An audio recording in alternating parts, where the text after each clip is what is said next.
En bog er kun rigtig god, hvis du selv skal arbejde videre med den, og hvis den begynder der, hvor den slutter.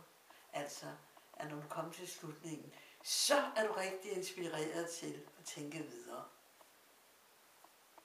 Forstår du, hvad jeg mener? Mm. Altså, der skal ikke være svar på det hele. Mm. Og den skal ikke være afsluttet. Den skal åbne op. Altså, hvis det er sådan en form for bog, ikke? Det er jo ikke en roman, vi skriver. Hvad skriver I? Du skriver lidt om mine længsler. Hvorfor er længsler? Prøv at fortælle lidt mere om længsler. Hvad er dine længsler? Ja, det var jo et stort spørgsmål. Det kan jeg jo også skrive en hel bog om. Altså, jeg vil nok sige, at min dybeste længsel er naturligvis også den længsel, der førte mig ind i et kloster, ikke? Og det er jo altså længslen efter at møde Gud. Men forstår du, det er så stort, så det når vi jo ikke i det her liv. Vi kommer bare til, kan komme måske tættere og tættere på, eller han åbner lidt mere flien for sin kærlighed og sin godhed på en stadig ny måde. Så det rummer hele skaberværket, som jeg er en del af. Jeg ved ikke, hvordan jeg skal svare. Men det er selvfølgelig den der dybe længsel efter foreningen med Gud. Og det tør man jo næsten ikke tænke til hende. Hvad vil det sige at være forenet med Gud?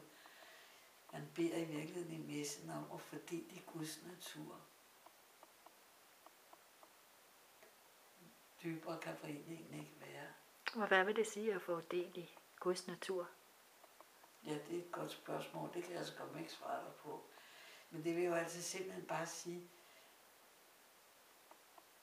at blive et med, altså hvad skal man sige, at blive forenet med Gud på en helt speciel måde. Altså vi er jo forenet med Gud, fordi vi er i ham. Og han er i os. Det er også noget af det, der tit trøster mig. Paulus siger engang et sted, hvad vi virkelig bør bede om, ved vi ikke. Men ånden, Helligånden, ånden selv går i forbøn for os med uudsigelige sukke. Og Gud hører, hvad ånden beder om. For det er efter Guds vilje, at ånden går i forbøn for de hellige, altså for alle skabte. De hellige, det er menneskene. Forklar lige det. Hvad? Det du lige har sagt. Det forstår du, at Helligånden er givet os, og Helligånden er en del af Gud. Og det vil sige, at Gud lægger sin egen længsel og sine egne ønsker ind i os. Og så ser han på sit skaberværk. Og så siger han til dig, Dorte, hvor er du smuk. Og hvad, når vi hører Guds stemme, der siger, hvor er du smuk, hvad så? Hvad siger du? Hvad gør det ved os? Ja, det gør os.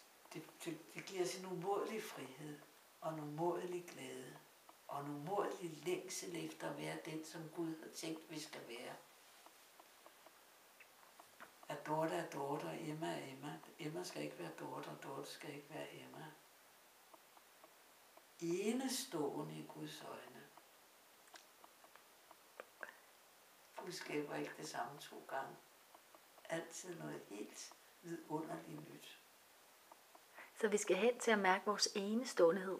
Ja. Og forstår du, det er jo tit det, man bebrejder nogen, eller bebrejder børn, at du skal ikke tro, at du er noget særligt. Det er jeg da. Jeg er da noget særligt. Gud skaber nemlig ikke 2 gange det samme, men han skaber altid i kærlighed, og altid noget enestående smukt.